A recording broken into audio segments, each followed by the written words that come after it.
welcome to Konza distribution substation. So this is the heart of the city as far as distribution of energy.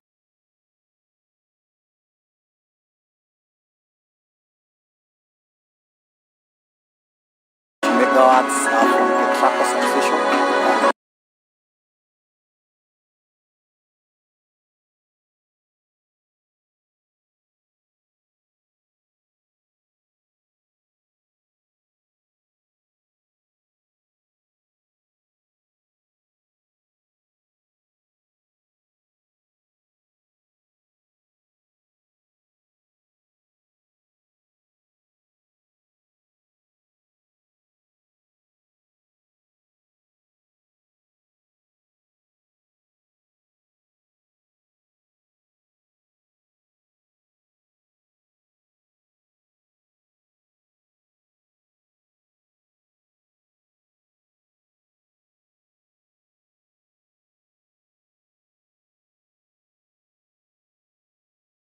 Power loss and respond to it.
Is it rent owned or rent? No, this is rent ownership. Ownership. Libya. And what? Okay. Yeah. But you expect that maybe the owner then can rent out. Yeah. So that. And we have quite many units for the market. Yeah. So I will show you what the. So it went up to 40. Ground plus 9 stories.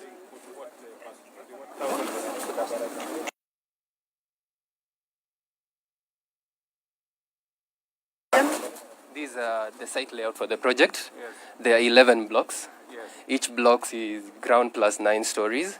We have various typologies. We have typology C, which encompasses social, affordable, and some commercial units. Yes. Then we have typology B, which encompasses affordable and market units. Yes. Typology A, which encompasses social and affordable units. Very good. These totals to 1,042 units. That's the first phase. Yes, that's the first phase. Okay. Yes. So something unique, as discussed by our PS, will be the introduction of balconies to fit into the Konza Smart City requirements. And a second item will be an automated solid waste management system fitted around the site.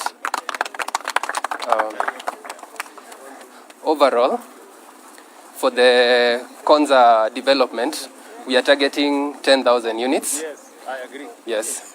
Phase 1. We actually want to move people from Nairobi. Yes, let's move people from Nairobi. Yes.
za vile vile na nyumba zingine 2,000. Kwa hivyo nyinyi wote na wale wengine ambao hawako hapa leo, hii kazi ikianza from tomorrow, kwa sababu hii sasa ndio itakuwa kazi yetu ya kwanza kufanyika using new technology. Hapa itakuwa ni concrete, si ndio? Aluminium formwork na concrete. Hatutakuwa na mawe sasa hapa, itakuwa na concrete, ndio hii mjengo itembee haraka haraka. Ndio tuhakikisha kwamba watu wa smart city ya hapa Konza, being one of our flagship programs in Kenya, of the first smart city, not just in Kenya but in our region. So na nyinyi hapa tutakuwa na watu watakaofanya kazi zaidi ya 1,000, 2,000 watafanya kazi hapa, na sio siku 2, watafanya kazi hapa for the next 10 years, kwa sababu tukimaliza hii nyumba 1,000, iko nyumba 2,000, alafu mpaka ifike 10,000 housing units ambayo itaendelea hapa. Mimi nauliza nyinyi, mko tayari tuendelee na hii kazi? Mko tayari? Tuko na mafundi architects wako hapa, plumbers wako hapa, engineers wako hapa, electricians wako hapa, masons wako hapa, carpenters wako hapa, electricians, ndio? Ama si mko hapa nyinyi wote? Mnasema hii kazi iendelee ama isiendelee? Sasa mnasikia kuna watu wengine wanasema watakuja kusimamisha hii kazi. Mnaona hii watu kama wako na akili kweli? Wako na akili kweli? Ati wanasema, sijui hata wanafikiria namna gani, ati hii program ya affordable housing ati watakuja kusimamisha, sijui wapatie nani, sijui wavunje wapi. Mimi nataka niwaambie ndugu zangu, hao watu mnasema wako ovyo. Sasa unajua, nilikuwa nafikiria ati watasema huyu Ruto amepanga kujenga nyumba 1,200 kila mwaka. Sisi tutakuja kuongeza, badala ya 1,200 wakuja waongeze ikuwe 1,300. Lakini wanasema ati ile 1,200 imetengenezwa watakuja kuvunja. Si hao watu, tuseme ukweli, si hao watu ni wajinga? Yaani hawana maana. So mimi nataka niwaeleze, na hii program ya housing sio hapa peke yake inaendelea Kenya mzima, na ni kwa sababu tunataka kuhakikisha kwamba ajira inapatikana number 1. Number 2, tunaondoa watu wengi wanaoishi katika vitongoji duni. Watu wanaishi mahali ambapo hakuna choo, hakuna maji, hakuna stima, hakuna barabara. Watu wanaishi kama wanyama. Na ili kubadilisha Kenya hii, lazima tuwe na mpango, lazima tuwe na program kama hii. This is how we are going to change Kenya. Mimi nataka niwaulize, kama ungeanza kazi hii ya affordable housing miaka 20 ambayo imepita, si Kenya hii ingekuwa imebadilika by now? Ama namna gani? Na kama mnaona hii tunafanya saa hizi, na hii ni kazi ya mwaka 1.5. Miaka 5 je? Miaka 10? Miaka 20 tukiendelea na hii kazi, si Kenya itabadilika? Itabadilika ama itabadilika, my friends? Na hapa iko nyumba kwa hii smart city ambaye mwananchi kama wewe unaweza kulipa 3,800, nyumba inakuwa yako. Wewe hata kama wewe unafanya kwa mjengo, unaweza kushindwa shilingi 3,800 kwa mwezi. Si hiyo ndio mnalipa saa hii kwa mahali, ama? Si ndio saa hii mnalipa huko chini kwa nini? Kwa kijiji. Ati kijiji inaitwa nini? Malili. Si ndio mnalipa ama Malili? Mnalipa hiyo 3,000, nyumba haina maji, sijui haina stima, ni watu mali bure. Haina choo ni ile ya kukodesha na watu kushare na watu wengi. So hivyo ndivyo tutabadilisha Kenya. Niwaambie my friends, hii Kenya kubadilika imechelewa. Nyinyi mnanielewa? Hii kazi ambayo tunafanya saa hizi ingekuwa imeanza 30 years ago. Lakini mtu ya kuamua alikosekana. Sasa mimi nimefika hapa. Na hiyo ndio kazi yangu. Mimi nitaamua mpaka hii Kenya ibadilike. Wenye kunipigia makelele waendelee. Lakini mimi I'm focused. Ama namna gani? Sasa niwaambie mimi sifanyi kazi ya urembo. Mimi siusi peremende. Mimi siusi ice cream. Mimi napanga vile Kenya itabadilika. Na Kenya ibadilike sio kazi rahisi. Ama namna gani my friends? Hata wewe kazi ambayo unaona ni ya maana si lazima utoe jasho. Ama ile rahisi ni ya kucheza dance. Unaweza hapo dance. Mambo inaisha. So anyway, mimi nataka niwa encourage, niwaeleze kazi iko hapa ya engineers, ya plumbers, ya carpenters, ya masons, wale wengine wote, na hiyo kazi itaendelea sio Konza peke yake. Itaendelea kila sehemu ya Kenya mpaka hii Kenya ifike first world. Si mmenisikia nimesema hii Kenya lazima tuibadilishe? Tumechoka na hii kazi ya third world hii. Mahali hakuna sijui kazi, hakuna pesa, umaskini imekita mzizi, tuwezi kuwashughulikia wananchi wetu kwa mambo ya madawa. Hii ni lazima tuibadilishe. And I am committed to making sure that we change this country. Na nyinyi msikuwe na wasiwasi. Unajua watu wengi wakati tulisema tutafanya hii kazi walisema ati sisi ni waongo. Huyu anaongea tu, huyu anaongea. Sikizeni. Mimi nilikuja hapa Konza 2014. Mnanielewa? Hii Konza ilikuwa msitu. Siku hiyo 2014. Kuanzisha hii ujenzi awamu ya kwanza ya hii mabarabara. Watu wakawasema huyu mtu ni wazimu. Ati anasema hapa itakuwa town. Itakuwa town wapi kwa kichaka? Saa hii Konza hii si city. Unaona sura siko ama haiko sura? Siko sura ya city hapa tayari. University ndio hii iko hapa ile. University kubwa ambayo itakuwa the first university ya science ambayo itakuwa inatoa masters. Hapa tuko na mambo mengi ambayo yatabadilisha hii Konza City. The first smart city in Kenya. Na nimekuja hapa kuanzisha sasa hiyo horizontal infrastructure juzi. Last week niliongea na Prime Minister wa kule Italy. Sasa tumepata pesa ingine ya kusongesha hii miradi ikae sawa sawa. So you people, I want to ask you sote, kila mtu afanye bidii. Wewe ukiwa plumber ufanye bidii. Wewe ukiwa engineer ufanye bidii. Wewe ukiwa mtu ya mkono fanya kama unamfanyia Mungu. Ama namna gani bwana? Kila mtu ang'ang'ane. Na sikizeni. Lazima tujiamini. Unajua kuna watu wengi hawaamini, ni watu tu ya kungedhi hapa, hawana mbele. Watu useless.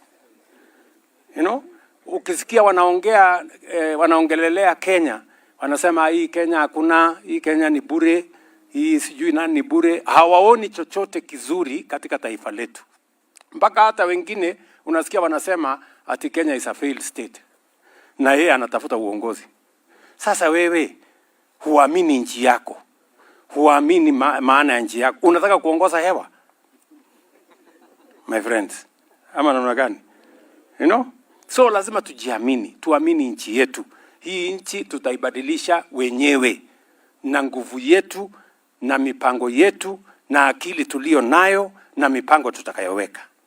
Na ndio mnaona hata mimi nimetengeneza serikali ya broad based ya kuleta kila mtu. Kila mtu akae hapa ndani. Tupange mambo ya Kenya pamoja. Ama namna gani? Hii kuvutana, chuki, ukabila, watu kutengana inatuletea hasara. Waswahili wanasema umoja ni nguvu. Ama namna gani my friends? Tuendelee namna hiyo. Basi wacha najua nyinyi ni watu mko busy. Nisiwaongeleshe sana, najua mko na kazi. So asante sana. Asante kwa kutukaribisha hapa Konza na tunawapenda. Hapa wacha niwaonyeshe viongozi wetu hawa. Huyu ni waziri wangu Alice Wahome, ndiye anasimamia mambo ya housing. Huyu ni PS wake ambaye anapanga mambo ya housing. Tuko na huyu Kawaya ni mbunge wetu wa hapa Mwala. Huyu Fabian ni mbunge wetu wa kutoka Kangundo. Huyo Caleb Mule ni mbunge wa Machakos Town. Huyu wana Zambia ni mbunge wenu wa hapa. Si ndio? Huyo ni Mwalio kutoka kule Masinga. Na huyu ni KJ mbunge wetu wa Dagoretti North.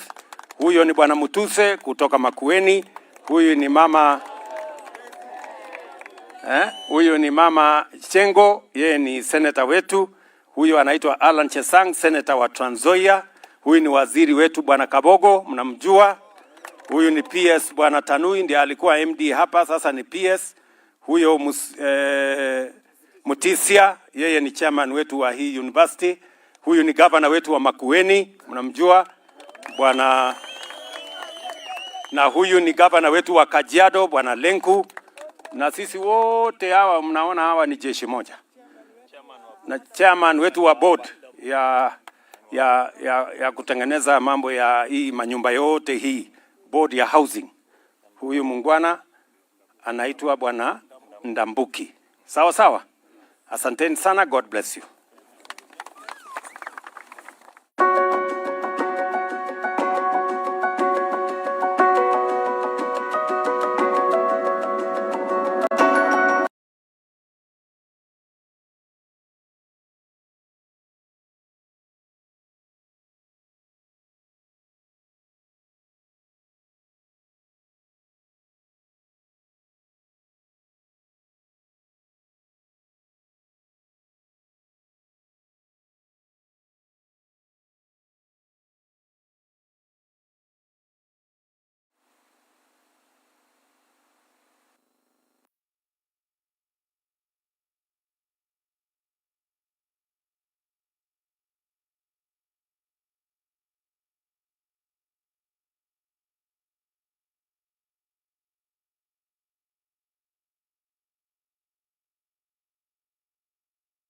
From 20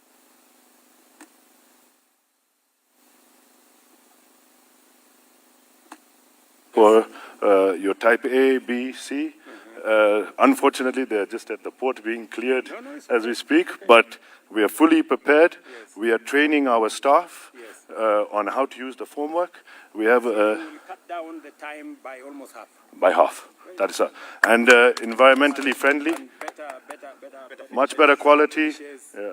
Easy to finish. You don't have to use a lot of plastering. Yeah, much minimal, just skimming and those types of products, and we move.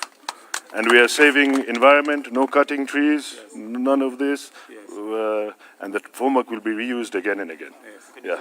Because you are using the formwork 300 times. Yes, sir. I suggest you reduce the cost to us. Yes, sir. Your Excellency. Actually, Excellency, I've used it in Yeah. Kiambu. I've used this in Kiambu, this formwork. Yes. I did 62 houses in 1 year. 4 stories.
Your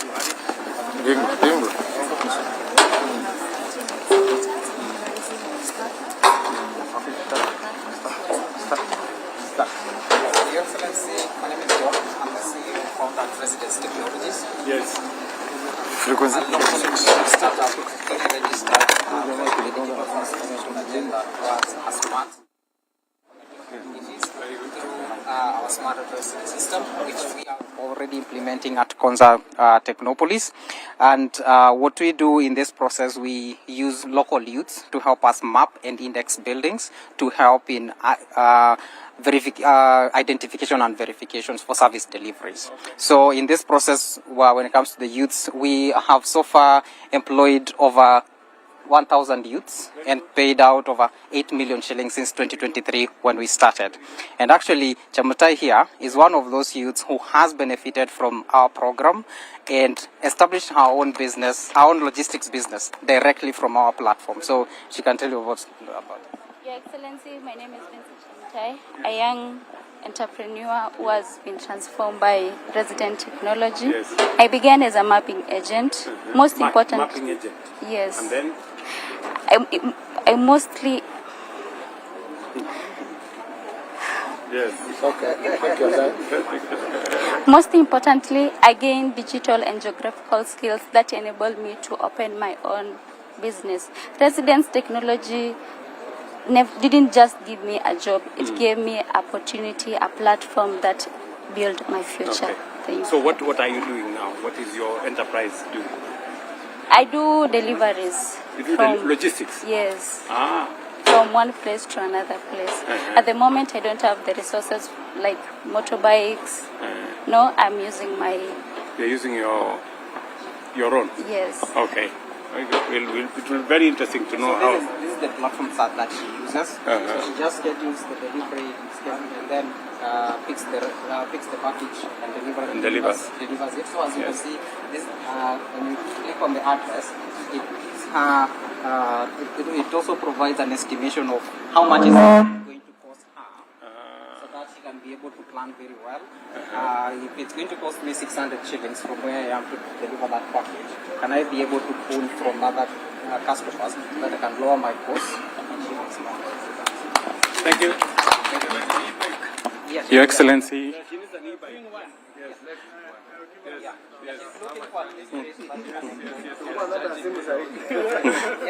Your Excellency, it's nice to meet you.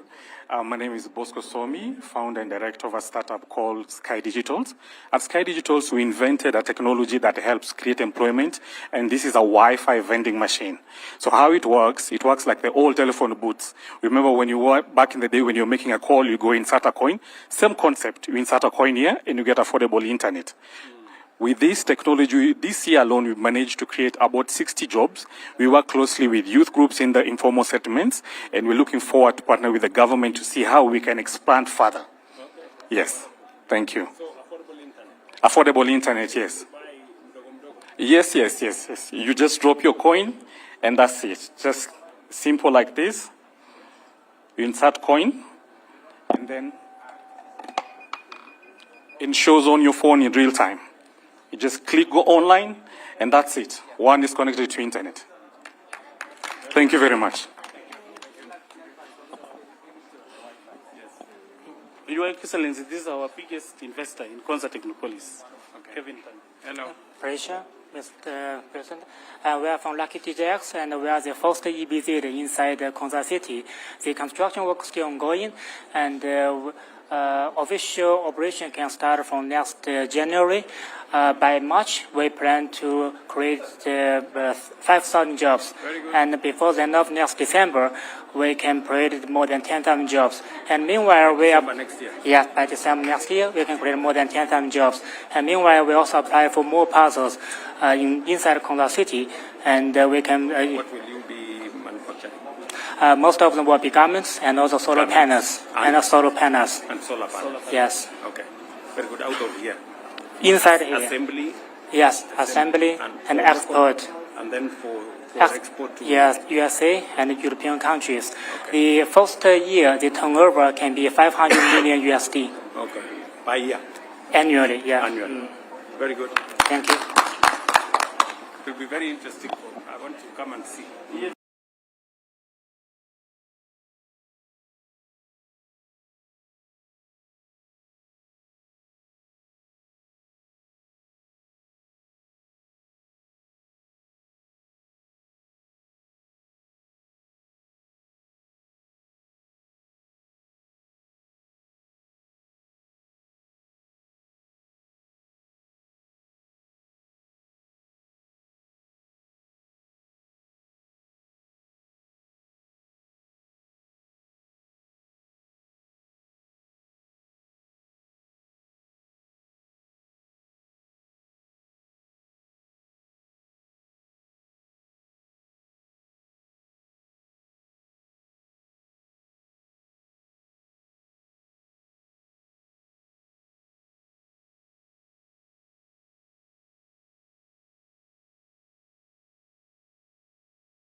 Hello. Hello. How are you? I'm fine. My name is Judy Mwende.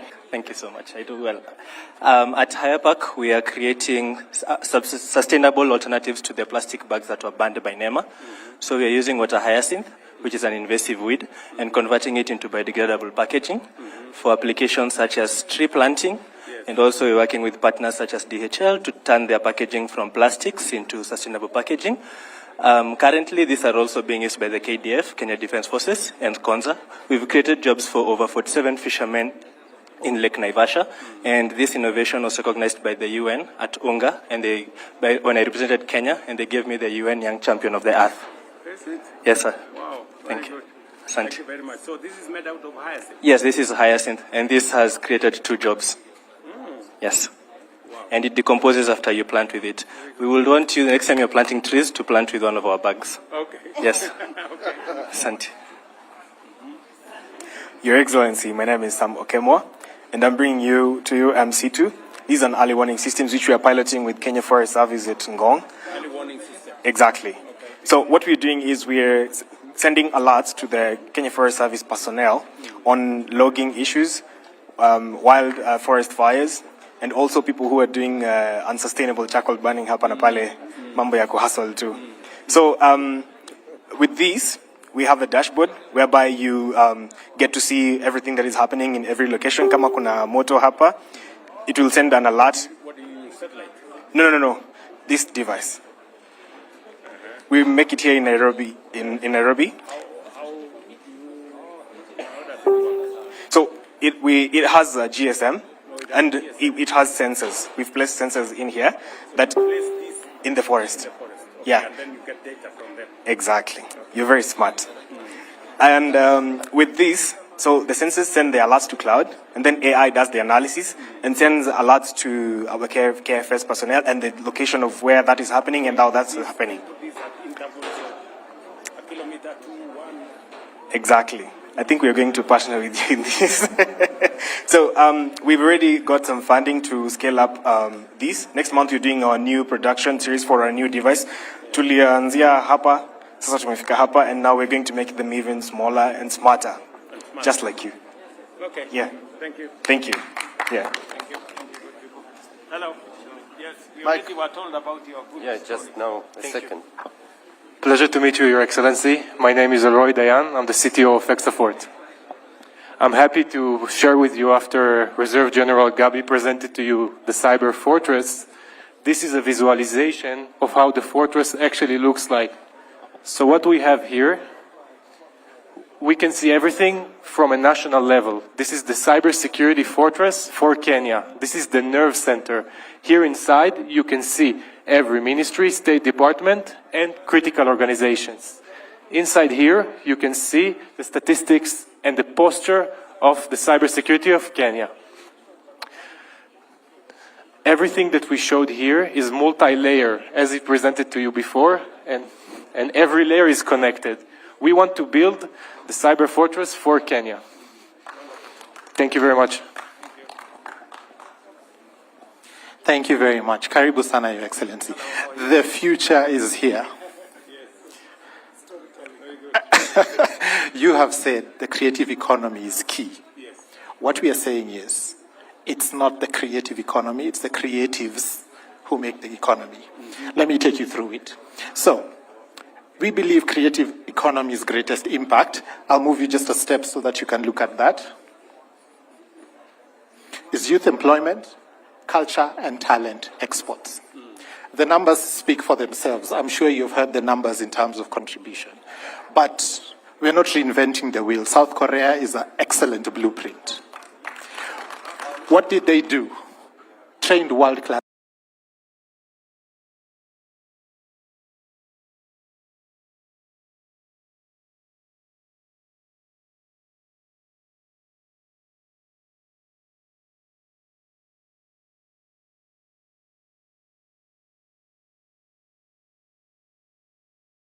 talent so that it's resident in-house, content creators, but let's deal with the ceiling so that the quality can go through the roof. So, who are we? We are Genesis Design Factory Limited, an R&D center. What we do is we identify creative technologies, and then we build local capability around that, and then we use that to tackle national challenges. The first one is virtual production. What is virtual production? You see that right there? That's virtual production. She's right there, but the background changes. Back in the day, it was just a picture and nothing moves. Now, movie making is done through that. It's not our technology, but it's a technology that is a catalyst to the industry and everything they want. Yeah. So I'll bring you back to my screen. What does it do? It cuts on production cost. From the biggest studios to the young people, I have a podcast, I don't have to rent an Airbnb. I can do this. So the number, exactly. And you can change it 30 minutes later and do a different one.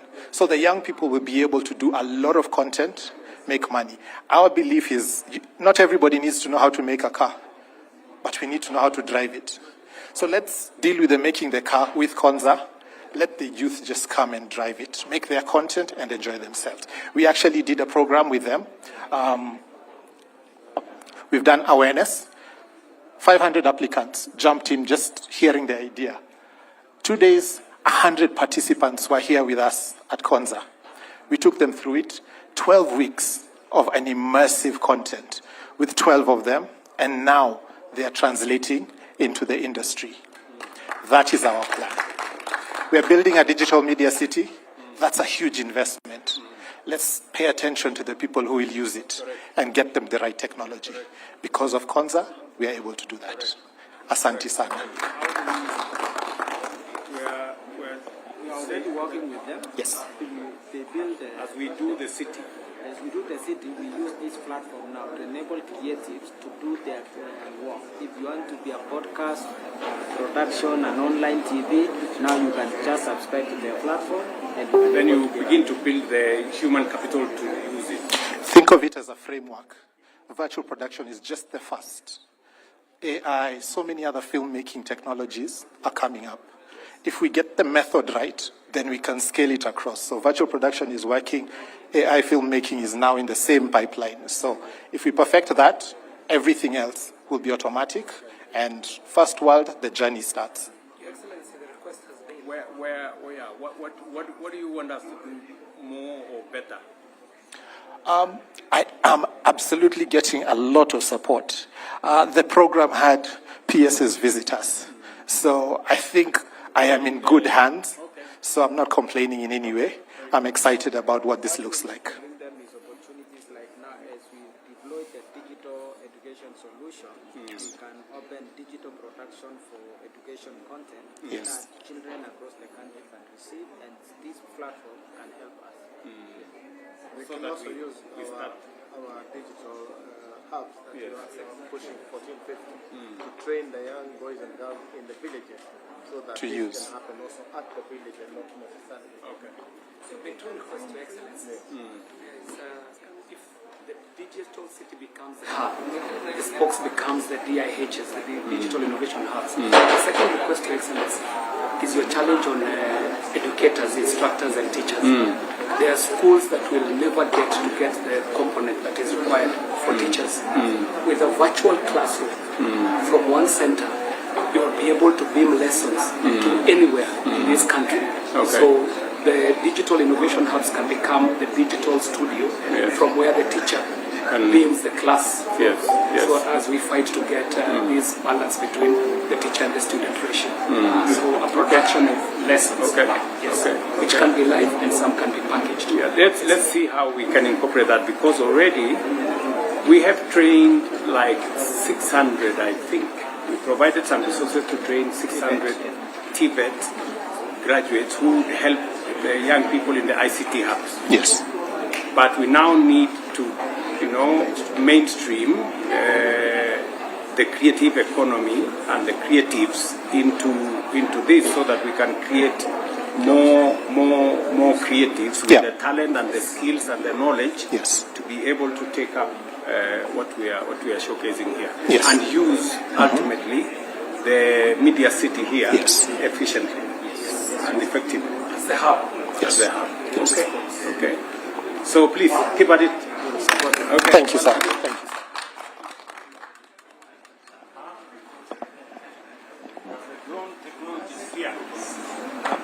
Yes. Hello, guys.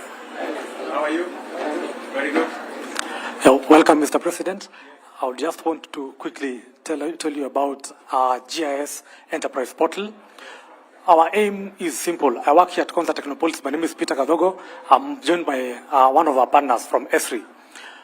We are plugging into the digital government digitalization program, whereby we've digitized all land parcels within Konza Technopolis, and whereby on that platform we have all attributes.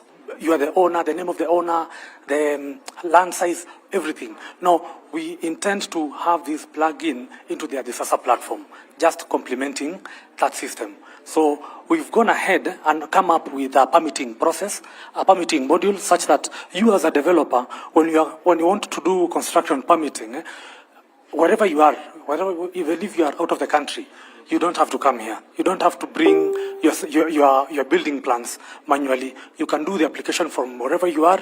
We will process and issue the construction permit. Yeah. So that is just one of our solutions, and we intend to take this out to the counties just to ensure that. Yes. Thank you. At the moment, they are using it for on-site, so they need to expand. Yes. Yes, Your Excellency. We have technology in drones, as you are seeing here, and we are the first in Africa to have what we call BVLOS, Beyond Visual Line of Sight approvals offered by our regulator, KCA, who are also here. And with that system, we have come up with a platform, which you are seeing here, called the Unmanned Traffic Management System, mainly to do the confliction between manned aeroplanes and unmanned, that's the drone system. And with it, then, we are offering as Konza Technopolis solution to government to do autonomous coffee mapping. We know there's a requirement from European Union against deforestation compliance, and we are ready to do that within 3 months. We've started liaising with the Minister of Agriculture. Now, with our technology, we actually coming up with a virtual taxation tool for rent or income and land rates. We have talked to KRA to execute that. And Your Excellency, we have digital light shows where events can actually be, events can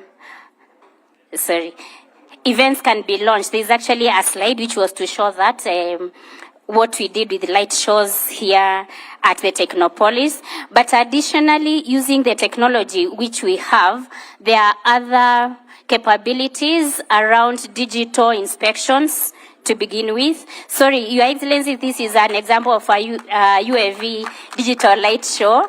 So that you see the risk with the fireworks is actually eliminated using drones. You can have 500,000 drones, as long as then they are mapped within our UTM system, they can make any figure or anything that needs to be shown during events. Then autonomous mobility.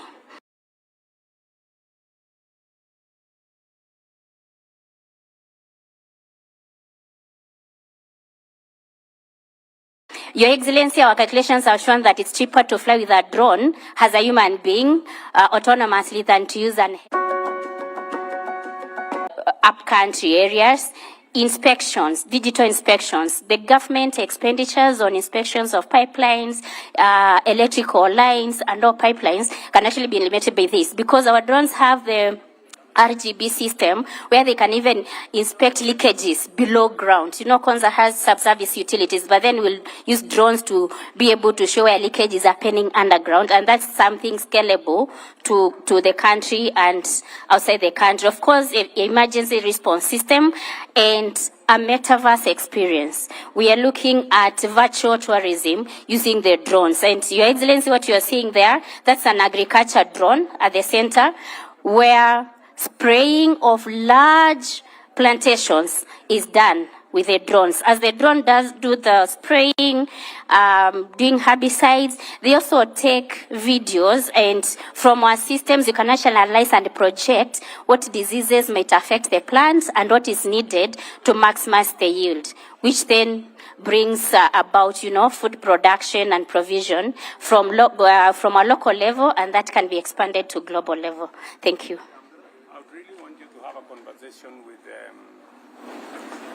With the counties and the national government on that rental number B. Yes.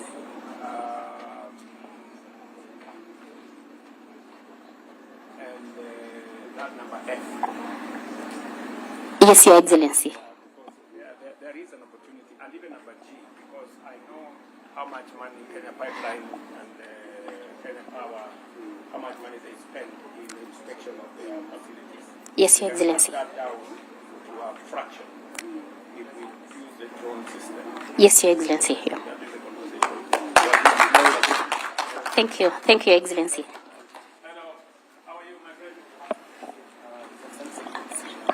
Good afternoon.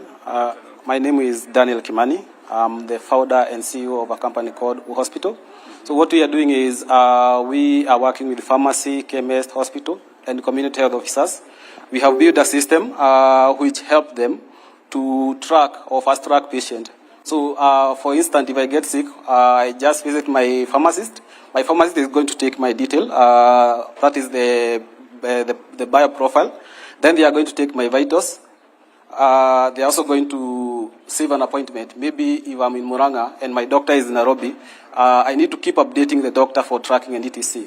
So for this solution, we are working with patients with chronic issues like TB, malaria, who need often tracking. So far, so good. We've been able to work with over 3,000 per month, working with over 100 plus pharmacy and chemists.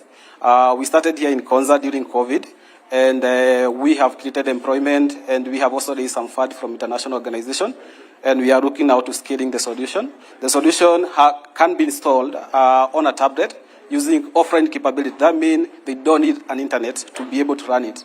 So if I give it to a community health officer, they can be able to map all their patients and where they are. They can also be able to connect to their specialist, whether within their area or maybe in the urban setting. And we are looking forward to your support to be able to bring this to all the community health officers who are using paperwork in the rurals to be able to create something greater for the next generation. I think we can have a conversation on, since we already have the community health providers. Yes. And although they are using a digital device now, yes, they are not using paper. Yes. But maybe we can see how we can collaborate and see whether we can benefit from your technology. But if you can engage your colleague at help, then we see how to assist you with money. Okay, thank you, Your Excellency.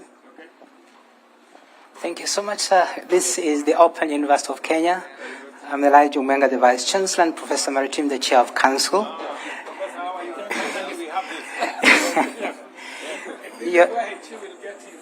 Exactly, masters in AI. Sir, we are so privileged that you will be our student. So already we have 15,000 students whom we have enrolled, of which 590 are from 70 different countries. We have 43 undergraduate programs we've developed to deal with the diverse interests across the country, 24 professional development courses which take up to 8 weeks, 2 to 8 weeks, and this is to reskill, retool people in a very rapid manner. We have 22 collaborations from around the globe, including IGNO, where we signed an MOU. We have 20 million digital resources that we have put together in order to empower the learner, and 15 policies to ensure the university is fully established. And the programs, Mr. President, include Bachelor of Science in Data Science, Bachelor of Science in Cybersecurity and Digital Forensics, including Masters in AI, which you have enrolled. Mr. President, we have also co-authored a chapter in one of the most prolific books in the world, and Mr. Chairman will present it to you. Your Excellency, we have put the Open University in the world map. It is now among the 95 universities worldwide. And all those universities are in this book. So thank you, sir. Yes. That's your copy, sir. Open universities around the world, 95%, and Open University is one of them. Right. So we have tried to make it a world university. Thank you, sir, for supporting Open University. Thank you very much. So when do we start the classes? The classes are already begun. We will give you further details. Okay. Online. Okay. Hello, Your Excellency. Welcome. Your Excellency, sorry. We were saving the best for last, Your Excellency. Karibu sana, Your Excellency. Thank you. I traveled with you 2 years ago to Silicon Valley. Yes, I remember. And we promised that we are going to produce the best AI engineers in Kenya. Yes. So we are doing that at Pathways Technologies, together with Konza Technopolis. We are Pathways Technologies. In the last 1 year, we skilled 100,000 young Kenyans across the TVETs on AI, high-skilled AI, developing machine learning algorithms, developing the AI themselves. Sio kufinya computer. Kufinya computer iko, but we are also developing the actual algorithms. Right. So we managed to get about 200 of them enrolled locally. Now we are working on big plans to figure out how we can export this talent. We want to become the next India. We want to become the destination for AI in Kenya. Anything you want me to do? We're getting a lot of support from the Office of the PS and the CS. But we'd really like to work much more strongly with probably the Tech Envoy, because we'd like our envoys to correct. To have a chat with you. Correct. Because really we need to let guys know that Kenya is producing the best of the best. Thank you, sir. I'll let him know. Definitely.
all stakeholders in the tech space, all protocols observed.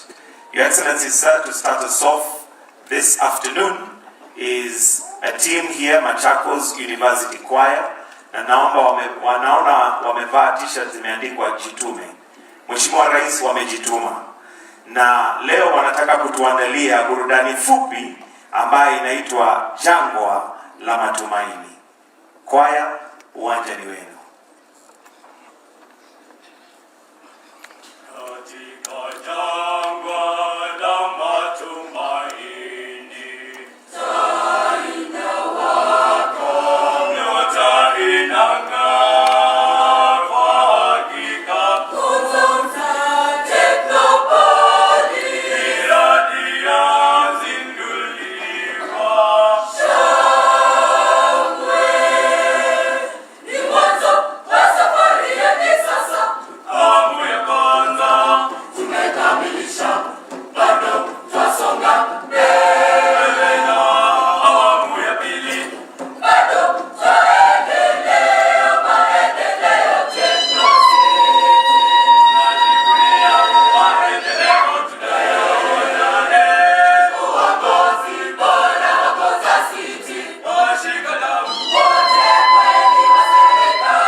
Tuwapongeze vizuri kwa makofi. Naona tayari Konza City iko na wimbo tayari. Thank you very much, Machakos University Choir. Your Excellency, with your permission, allow me to now call on the Chief Executive Officer, Konza Technopolis Development Authority, Mr. John Paul Okwiri, to make some brief welcoming remarks. Tumkaribishe kwa makofi.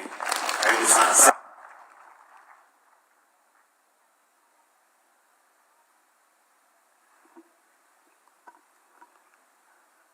Your Excellency, the President of the Republic of Kenya, dignitaries present, our partners, distinguished guests, ladies and gentlemen, good afternoon.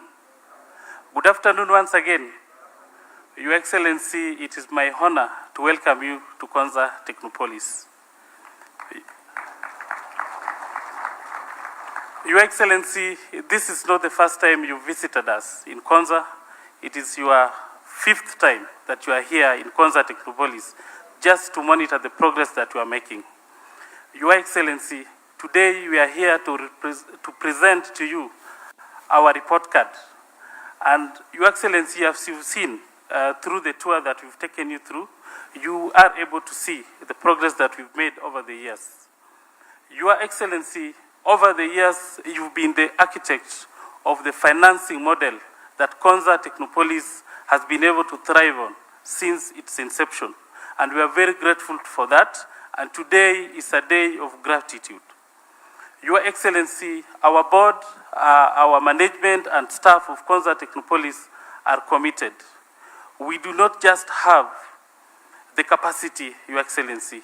We do have the efficiency. Your Excellency, we do have the passion, and also we do have the mandate. Therefore, Your Excellency, moving forward, Konza Technopolis, we want to be identified with emerging technologies. All the new frameworks that the government would like to implement, we want to be the test bed in Konza Technopolis. And going forward, Your Excellency, we present ourselves to you as the staff, management, and of course the board of Konza Technopolis to be ready to lead this digital transformation and indeed the transformation of our country. Thank you, Your Excellency.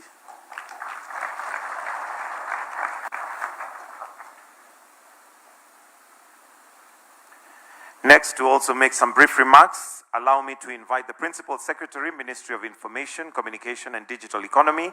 That is the Principal Secretary for ICT, Engineer John Tanui. Tumkaribishe kwa makofi. Karibu sana, Engineer.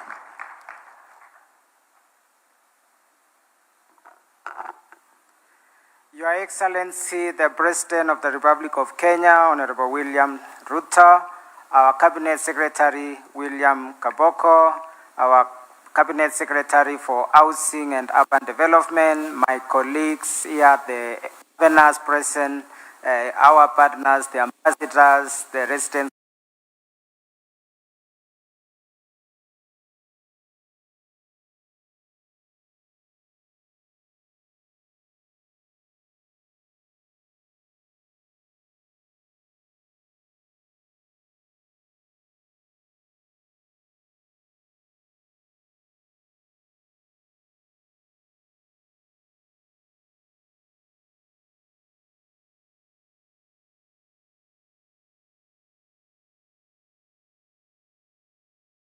So global designers, support from our colleagues from Italy, colleagues from China on the smart city, our colleagues from Korea, to make sure we have knowledge economy. Your Excellency, you have been the architect, you have guided us, you've guided me. I had the rare opportunity, Your Excellency, to be part of building such a great city. It's a rare opportunity for anyone to get an opportunity to be a builder of a city. There are very rare opportunities like this, and I thank you, Your Excellency, for encouraging me. When I came, I felt like stopping and going back to my job, but you encouraged me, and today it's wonderful. I am very proud of this great work and your support. Your Excellency, today is a celebration, and for us is to listen from you, and many of my colleagues are also here. I want to just recognize the names of my colleagues who are here. We have PS Terry Mbaika, PS Aviation and Aerospace Development. We have Dr. Salome Wairimu, Correctional Services. We have PS University Education, whom we are working very closely on the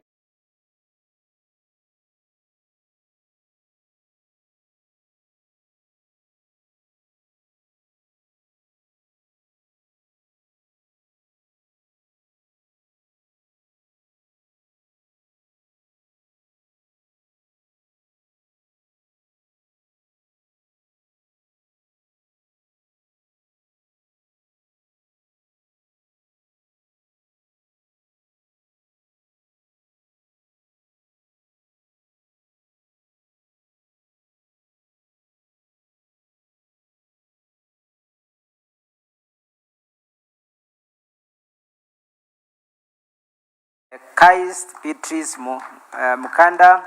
We have also my twin PS colleague for Products Youth, close partner Fikirini, PS Irrigation, Kimotho, PS Public Service, whom we are working together closely, PS Chen Imbuka.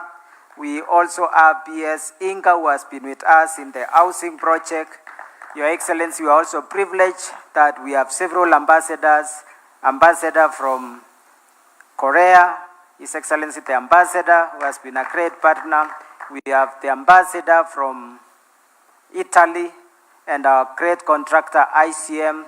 We have also representatives from China. So, Your Excellency, I don't want to speak beyond there, but we are very excited. We are very grateful for your support.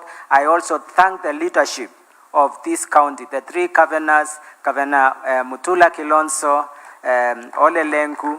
They really supported us in this project. When I came here, Your Excellency, we had challenges. They gave me quite a lot of support, including Zambia here, who have worked closely with us, Your Excellency. And they are benefited. In Zambia, at almost 400 ohms, his 2017 election was given by Konza Technopolis, because he had almost every home in his constituency having someone working here, with up to 5,000 people working in Konza Technopolis. Your Excellency, it's now my pleasure to invite my Cabinet Secretary, Honorable William Kaboko.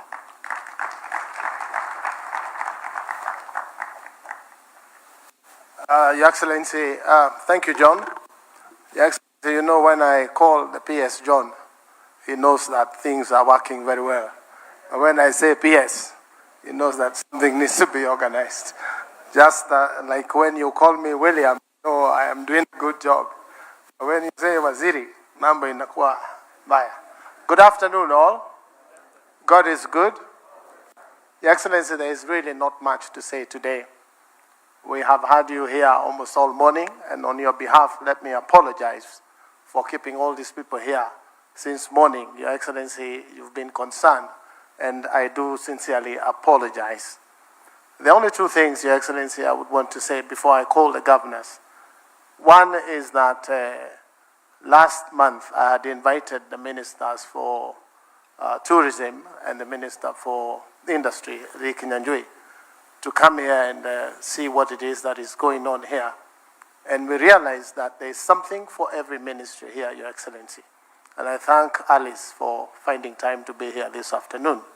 Our request, Your Excellency, is that at some point you call the entire cabinet here so that we can have cabinet here and every other minister will know that they have something to do here. You've seen agriculture, there's a lot to be done here, housing and all the others, so that sometime we may be able to share all these things that are here, happening here, good. And as I mentioned to you, mahali mzee Kibaki yako sahi, lazima anafurahi kwa sababu his dream is coming true. And I want to say this without fear of contradiction, Your Excellency. I'm aware that by the time you leave office, 2032, this place will not only be the best hub in the Republic of Kenya, but in Africa and the globe at large. So we know that that will happen. Mimi nataka niseme kidogo Mheshimiwa Rais, kwa sababu saa ingine nafasi haipatikani ya kusema. Unajua wa Kenya sisi ni watu wa kupenda kuguza ndio ujue inafanyika. Kama pale mwanzo tulikuwa tunazungumza mambo ya housing, watu wanaulizana hii kweli itafanyika. Hata mimi nilikuwa najiuliza, kwa sababu nilijua tuko na wewe hapo na Mheshimiwa Uhuru Kenyatta, mlijaribu haikuwezekana. Sasa nikajiuliza pale mwanzoni itafanyika au haitafanyika. Kwa sasa iko kila mahali, pembe ya kila Kenya. It has changed the horizon of our country. Wale walikuwa hawaamini wakati huo walisema haitafanyika. Wakati imefanyika wanasema hazitapata watu kwa sababu ni marafiki zao watachukua. Sasa wamepata mama mboga Mukuru juzi, ametoka kwa Mukuru shilingi 3,000 analipa rent. Sasa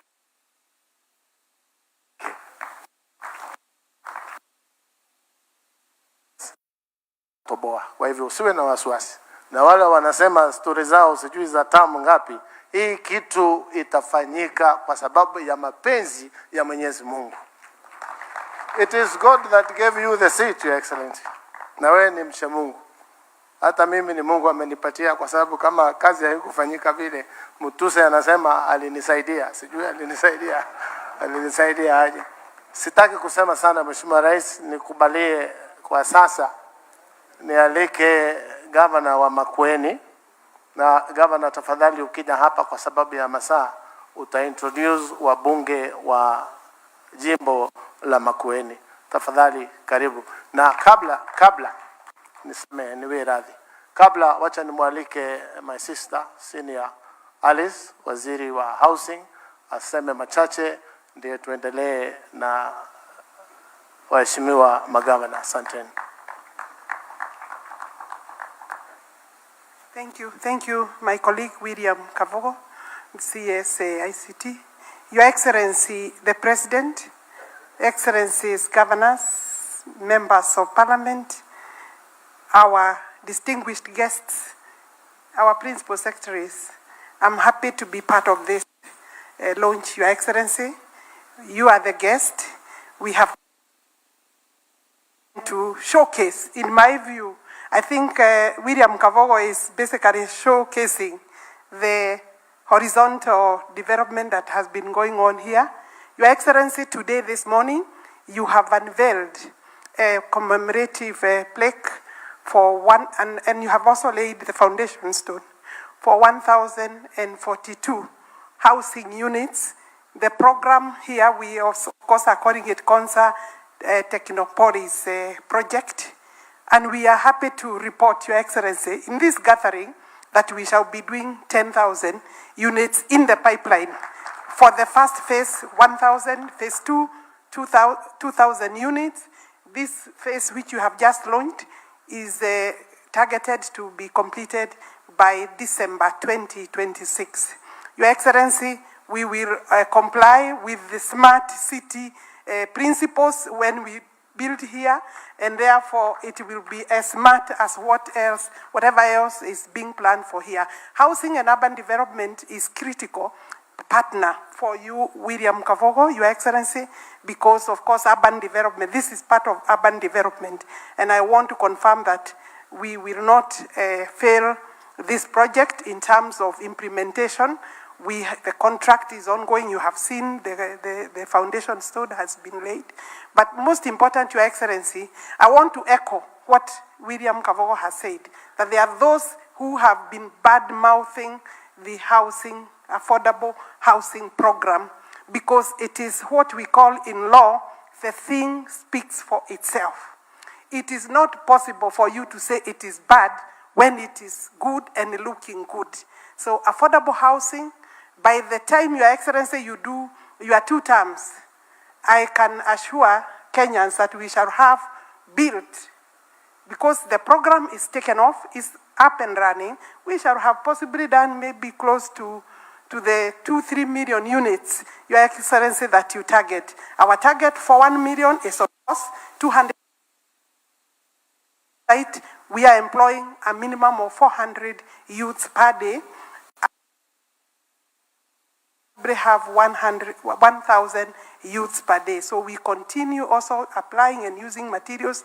The technology here is new technology, and that's what we call form and precast. Thank you, Your Excellency, for the support you have given to the affordable housing and our ministry, for that matter, Your Excellency. Without you, it would not have been possible to finish this, to take off. But please, the houses are available for Kenyans. Hakuna ati marafiki. It is through the system. You apply for the house through Boma Yangu. And of course, you know it is *832#. It cannot be my friend and not your friend. Ingia kwa mtandao, chagua nyumba, ile unataka. We have 170,000 units that will be ready maybe by end of this year. Thank you very much.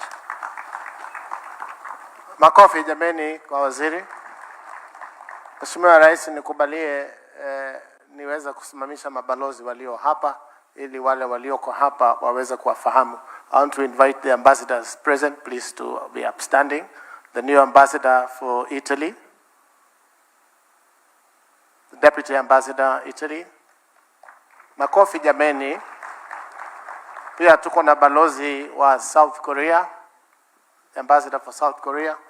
Let's appreciate them. Also, Your Excellency, allow me to ask the board, with the chair and the members, to be upstanding, to be appreciated. Tunashukuru sana, members of the board. Konza board, asanteni. Makofi jameni kwa hawa wenzetu. Let me now ask the governor Makueni, Mutula Kilonzo Jr., to come give a few remarks and introduce the members of parliament from Makueni. Thank you. Thank you. Mwene museo. Ai. Mwene museo. Babi naonde. Mwaseo. Mwaseo ingi. Nakone museo. Thank you. Kegamba kebikabu. Thank you, Your Excellency. We have agreed with our senior in COG and now Waziri to do this in a very, very quick format. I'll ask the chair to come. He'll introduce his colleagues, and then I'll ask Mheshimiwa Zambia to come, and then I'll introduce my colleagues. Natumalize. Thank you. Your Excellency the President, all dignitaries present, ladies and gentlemen, good afternoon. Your Excellency, it's an exciting moment to be here, and we are glad that what you had seen in 2014 is taking shape. Your Excellency, now with the horizontal infrastructure done, the next step is to imagine how we go into the soft issues. The hardware is done, the software now is calling. And Your Excellency, we saw your appearance at Unga, and we saw what you're championing for the place of Africa in the world. The next commissioning that we are giving you, HE, because we know wewe ni mtu wa kucheza kama wewe, is to take up yet another crusade. And this is the crusade on data sovereignty. As we speak now, data is becoming the new currency, and the race is going to determine the place that our people take in this new world of the fourth industrial revolution, so that we can make sure that with all these advancements, Your Excellency, our people are not condemned to digital plantations, just like history had condemned them. We have a place to redeem ourselves. Your Excellency, we thank you, and this is great achievement on your part. Allow me to do the honors of introducing the members of parliament who I can report to you, Your Excellency, have been able to pass the Kenya Technopolis bill. It passed overwhelmingly in parliament, and now we have handed it over to my colleague in Senate, the Honorable Chair for ICT, who is the man I shall introduce first. This is the chair of the ICT committee in Senate, the one and only Honorable Alan Chesang. Mpigieni makofi tafadhali. Save for the host MP, I'll ask all other MPs to kindly stand up so that I can introduce you to the congregation. Ladies and gentlemen, in our midst, we have the Honorable Member for Machakos Town, Honorable Caleb Mule is here with us. Mpigieni makofi. Himself, Wakili Mutuse yuko kwenye nyumba. We also have Engineer Kawaya, who is representing Mwala constituency with us. We've got the Honorable Senator Beth Siengo, yuko ndani ya nyumba. Tuko naye mjumbe wa Masinga, Bishop Mwali, mpigieni makofi. And all the way from Baringo mahali kuna Taptengelei Revolution. Unafinya kompyuta, mambo inafanyika. Mheshimiwa Makilap, mpigieni makofi. And I also have with me the Honorable Fabian Muli. Mpigieni makofi tafadhali. And Your Excellency, we know that in your time as President, this place shall be fluent in many languages. Tutasikia English hapa, Kiswahili iko, tunaona Warome wako hapa, tunaona Wakorea wako hapa, but this place will be more fluent in a language called Tutam. Tunaelewa hiyo. Asante sana. Allow me to call Mheshimiwa for this region, the only person who I know who is a Kenyan that carries a foreign name of a country, Mheshimiwa Zambia.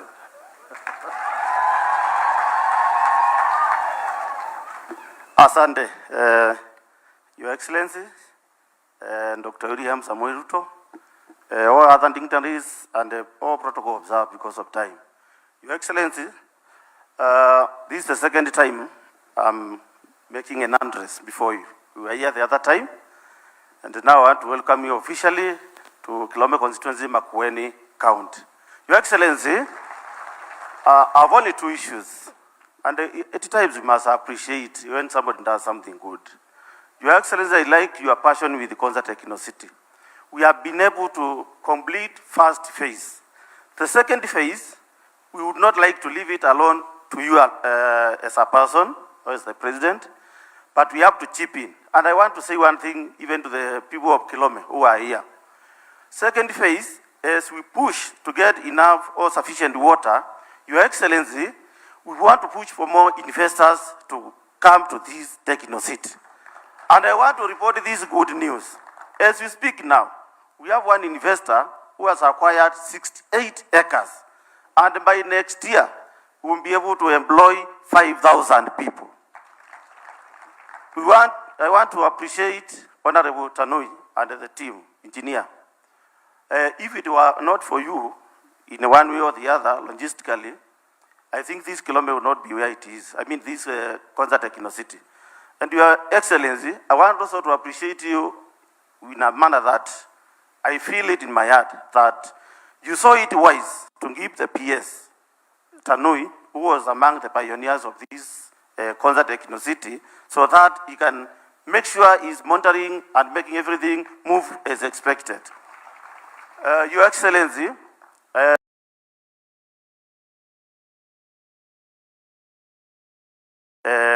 used from my vicinity, that is my Makueni constituency, and even in my surrounding constituencies. Your Excellency, allow me now to plead with you that whatever we have discussed, because we have had some meetings here, we help you implement. I talked to Engineer Tanoi. You see, we don't have sufficient power, and we have already explained about it. I'm also taking this keen interest that let's take Konza Techno-City, take also the route of green energy. In fact, that investor will be coming here, who is already doing the whatever, I mean the site, is already on the site. You will be able to make solar panels. You will be manufacturing solar panels. So, Engineer Tanui and your colleagues, let also look for alternative way of tapping the green energy. When, as you can see, and as you can feel, it is too hot here. So you can take advantage of that. Your Excellency, as I conclude, allow me to also recognize my predecessor who is here. He has also been key to moving together, Honorable Regina Ndambuki. It will not go good. It will not be good not to recognize you. And I want people to understand that we as leaders,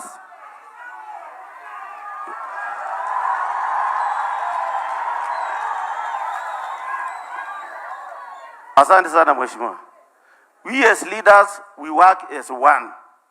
Now, when it comes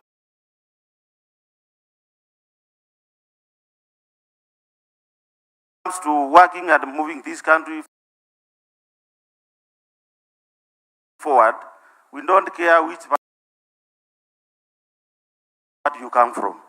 It doesn't matter where you come from, but we make sure that we hold each other's hands and we move the country forward. May God bless you all. Asanteni sana. Asante. Ndonge, nimekuona wewe ndio umepiga kelele nyingi pale nyuma. Nimekuona. Asante. We are privileged to have two of my colleagues. One is our chair ICT, all the way from kule kwa mlima kunaitwa Elgeyo Marakwet County, EMC. Governor Wesley, njoo utusalimie. And then we'll go to our senior. Your Excellency, the President of the Republic of Kenya, Dr. William Samoei Ruto, my colleague from Makueni, and all protocols observed.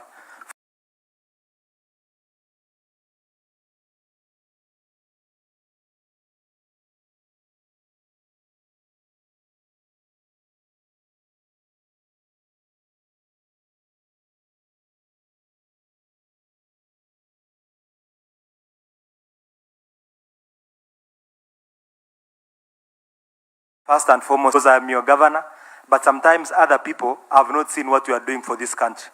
And Your Excellency, I want to congratulate you for this work you have been doing.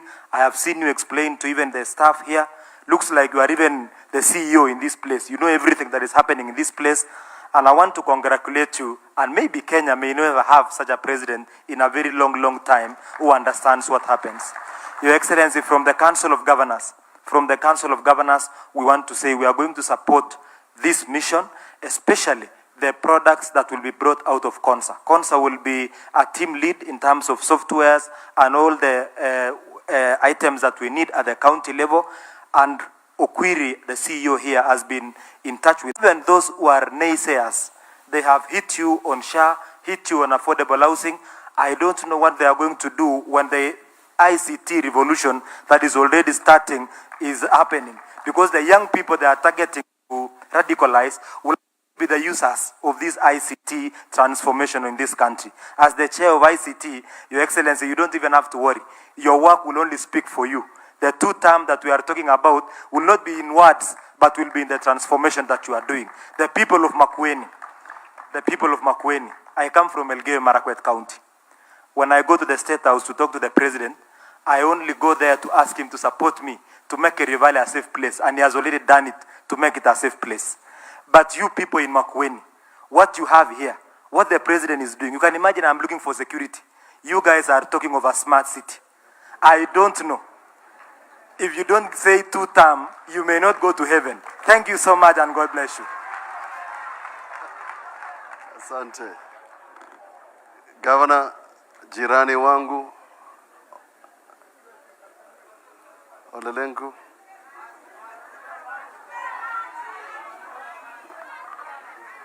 Ati?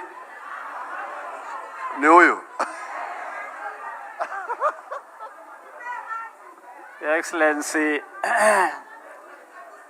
Your Excellency President William Ruto, mawaziri and fellow governors, viongozi, wapendwa wa Kristo, hamjambo. Your Excellency, Mutula hapa ananistaki kwamba nimemnyima maji.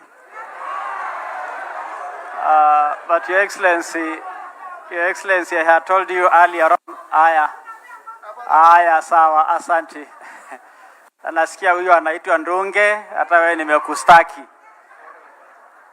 Your Excellency, let me, in a very special way, appreciate you for the push you have given this city, as you have done to many projects of this nation. Your Excellency, in 2017, when Tanui was the CEO here, he called us to share with us the vision of what is in the offing for Konza City. I want to let you know that the Konza City Management and the board has included us, the leaders around this area, the governors, the MPs, and other stakeholders in working this journey to bring this city to fruition. Let me share that, Your Excellency, we have deliberately, as governor said, that in our spatial planning, we will safeguard the planning of this area so that we don't build slums around this very important city. And the counties of Machakos, Makueni, and Kajiado have jointly agreed to make that spatial planning here will be to safeguard the integrity and to protect the development of this area going forward. I wish Your Excellency to let you know also that this Konza Technopolis have shared with us the counties, the technology they have here. We are using their technology in health, in education, and in supporting our youth for innovations and job creation. So what the country is learning today already is in use because the Technopolis or Konza Technopolis have been cooperating us as neighbor counties to use this technology. So we are happy and very proud that Project Kenya that you have shared with a number of leaders is coming to fruition. I just want to let you know that we are here as your soldiers to walk this journey with you because we believe in our country, Kenya. We also believe in your vision, and we are committed to help you to hold hands together to make sure that Kenya goes to the next level under your leadership and in our lives, in our lifetime. So tunakushukuru sana Mheshimiwa Rais na viongozi wote na tunaunga mkono mradi hii. na maji ya Nolture tutagawanya na mandugu zetu wa Makueni na wa Machakos pia. Asanteni sana na Mungu awabariki. Thank you.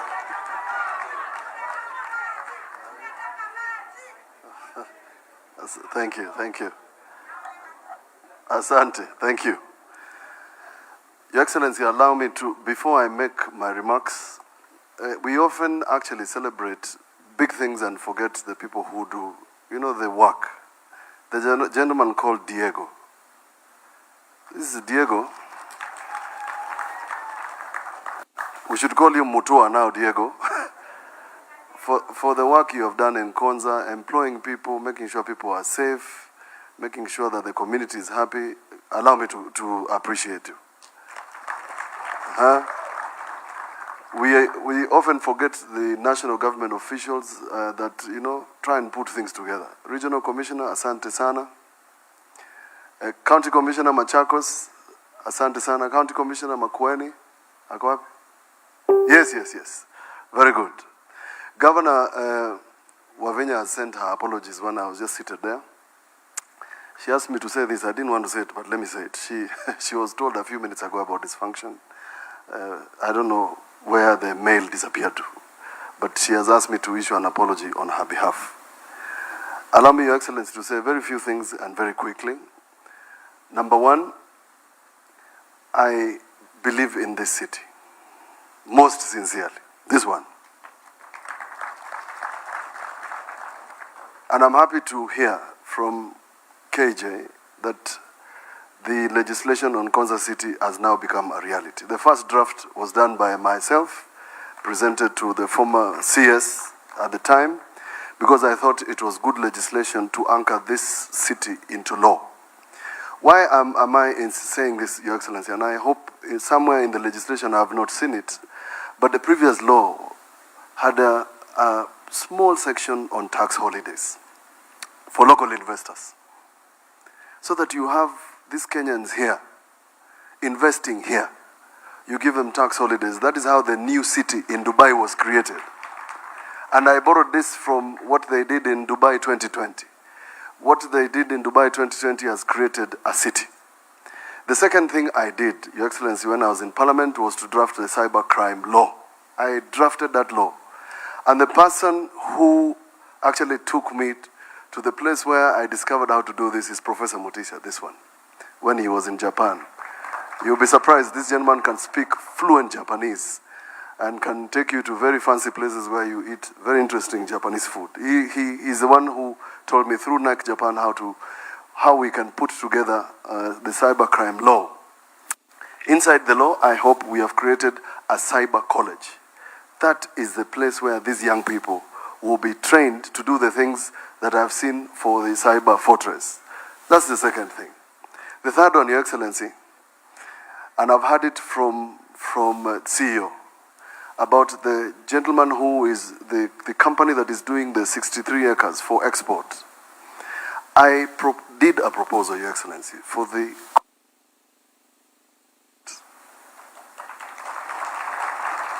it's located here at Kapiti Plains. That concept was approved by both the KCA and the Ministry of Defense. Why is this important? This should be a logistical hub. And these Konza people have been given a target of 40 containers. Now, if we start an international airport, it doesn't have to be passenger. You can actually do cargo here. It will enable Konza City to grow and then create the employment that we are looking for. The fourth thing, Your Excellency, is this road.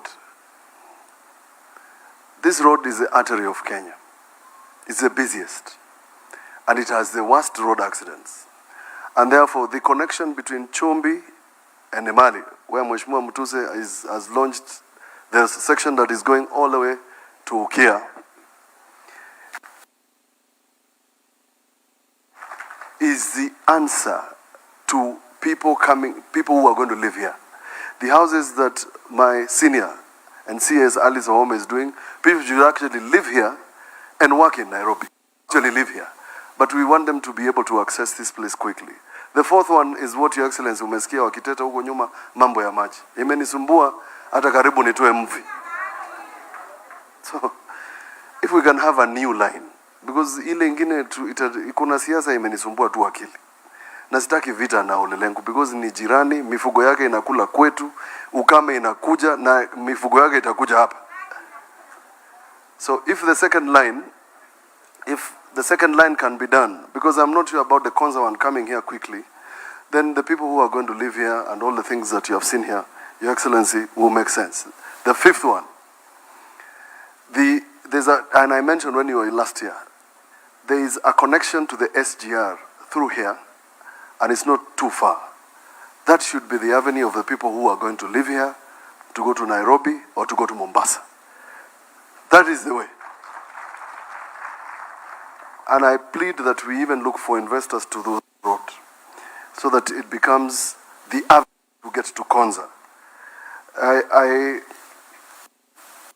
I actually appreciate the gentlemen and the people who are doing the textile industry here. And let me tell you why, Your Excellency. These people of Makueni used to grow cotton in the old days. If you come to Wote, when you come, I will show you the cotton ginnery. And in that ginnery, the investor is collecting cotton from Lamu. He then cleans it. That cotton is taken to Nairobi. The seed is then taken to a factory in Kadonzweni called ENI, where they are producing biofuel, courtesy of the Italian government, courtesy of Lorenza and team. Iyo mafuta sasa, Your Excellency, ninaambiwa by 2032, ndege zetu zote, and in the world will be using biofuel. So, when they finish that factory, we want to now incentivize the cotton farmers in this region. Tuwaambie, mukipanda pamba, we already have an industry here. So that your next suit, your nice suit, Your Excellency, and mine, can now come from Konza. And then we get people employed. Hawa kina Ndunge watakuwa wanakuja hapa.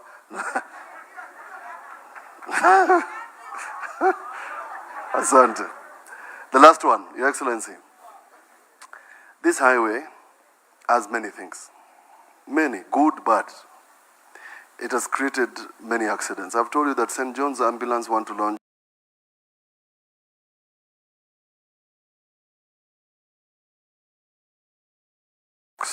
This one. Inatusumbua. And I ask that you get the relevant team to come together so that we can find a way of dealing with it. We have too many reported cases, and they are overwhelming our system, including the accidents. With those few remarks, Your Excellency, this team led by Professor Munavu, Okwiri, PS, and now CS, Uyu, they will transform this region. And by transforming this region, it's by creating employment. And I ask, and we have managed this, we manage this with PS Tanoi. The persons who are working here, I keep insisting, let's just make sure that we do the 70-30 rule.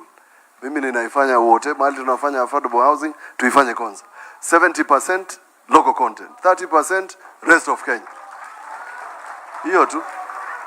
So that Ndunge, Mutiso, Mutua, and then Governor Lelengu will look for another name, Naserian, akuje pia apate kazi. Asante sana.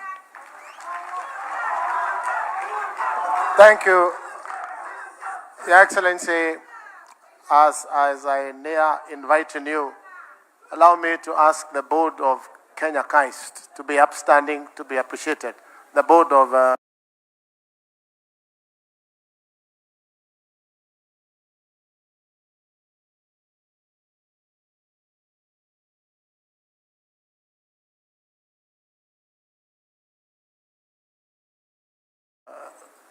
Kaist.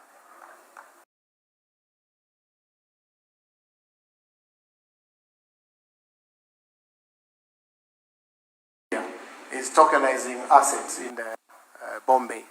We could also tokenize our railway station here that will bring a tube from Nairobi all the way to here, or an airstrip.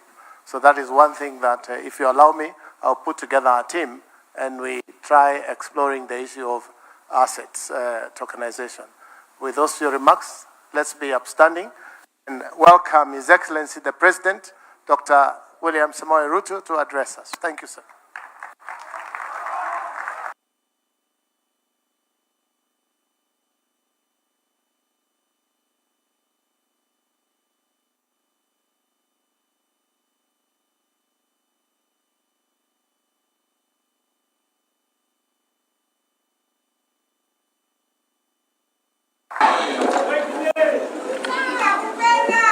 Distinguished guests, ladies and gentlemen, today we gather at Konza Technopolis to celebrate a defining milestone in Kenya's journey of innovation, digital transformation, and industrial development.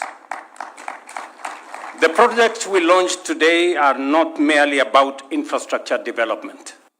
They are the foundation of a new Kenya, a Kenya driven by innovation, powered by knowledge, and anchored on state-of-the-art research and technological excellence. From the outset, Konza Technopolis was conceived as Africa's Silicon Savannah, a city where research, innovation, enterprise, and smart living converge. Today, that vision is steadily becoming a reality. I remember coming here in 2014, then as Deputy President, to launch the first infrastructure, horizontal infrastructure development. This place was muddy, this place was a bush. And many people that time did not think that we are serious, and they did not even believe that this was going to happen. But today we see what determination, resilience, and focus can achieve for us. I have seen in my engagements across the world, from the Silicon Valley in the United States to Tokyo in Japan, Seoul in South Korea, and Shenzhen in China, that nations dream boldly and act decisively, move swiftly from aspiration to achievement. Kenya too must and will make that leap within our lifetime. This is no longer a dream to postpone, but a destiny to fulfill. The time has come, and that time is now, for Kenya to rise in confidence, to act in courage, and to take its rightful place among the great nations shaping the future of the world. Global experience shows us that technocities thrive where innovation, infrastructure, and talent intersect. From Silicon Savannah, Silicon Valley, and Shenzhen to Bangalore, Tel Aviv, and Tokyo, they all demonstrate that strong universities, sound government policies, risk-taking entrepreneurs, and reliable infrastructure create the ecosystem where ideas become enterprises and enterprises become industries. This is precisely what we are building here at Konza, a thriving hub of science, technology, research, and enterprise that will power Kenya's transition to a digital economy and, of course, a first world nation. Today's launch of Phase 1 of Konza Technopolis marks a historic step in realizing this vision. This phase showcases state-of-the-art infrastructure, and you have seen it across this horizon. It includes 40 kilometers of modern road networks, landscaped streets, green parks, and a path rapid transit corridor that integrates motorized and non-motorized transport. We are also launching a smart utilities network spanning 170 kilometers of water and drainage systems and 6 kilometers of utility tunnels carrying fiber optics, power and water systems, as well as smart distribution substation, employing advanced gas-insulated technology for safety and also efficiency. In addition, we are unveiling a wastewater reclamation plant that recycles up to 90% of used water and freshwater facilities producing 7.5 million liters daily. This variety of innovations makes Konza not only Kenya's smartest city, but also a model of sustainable urban living in Africa. The city's Intelligent Operations Center integrates AI-driven systems technology, support national data, the digital backbone of our e-government and business services. At its core lies the Silicon Savannah Experience Center, a living exhibition of how technology can make cities safer, cleaner, and much more inclusive. I'm very proud that the e-citizen framework, and I have seen the Director General of e-citizen here, Ambassador there, that the e-citizen framework is anchored in this Konza Technopolis. It is the system of Kenya. All government services, 23,000 of them, all government payments, the entire ecosystem of the digitization of the government of Kenya is anchored in this Konza Technopolis, and it is providing us with experiences that go beyond what we have seen. We had the M-Pesa revolution.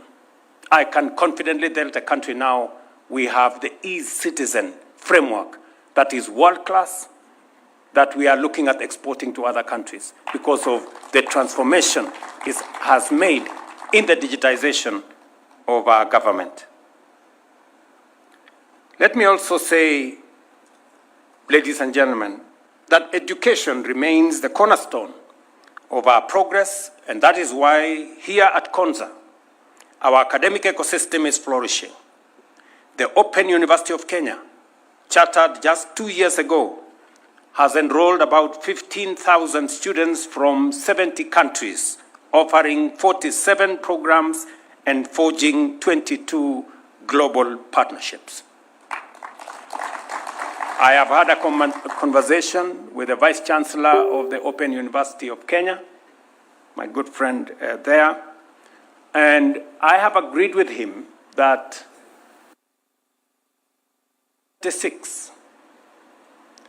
we will have 100,000 students enrolled in the Open University of Kenya. Open University of Kenya will be the largest university in the Republic of Kenya. It is because we have put at his disposal the most modern digital infrastructure that will support the teaching and learning, and that will ensure that we democratize opportunities for learning, make it accessible, make it affordable, because courses online will be a fraction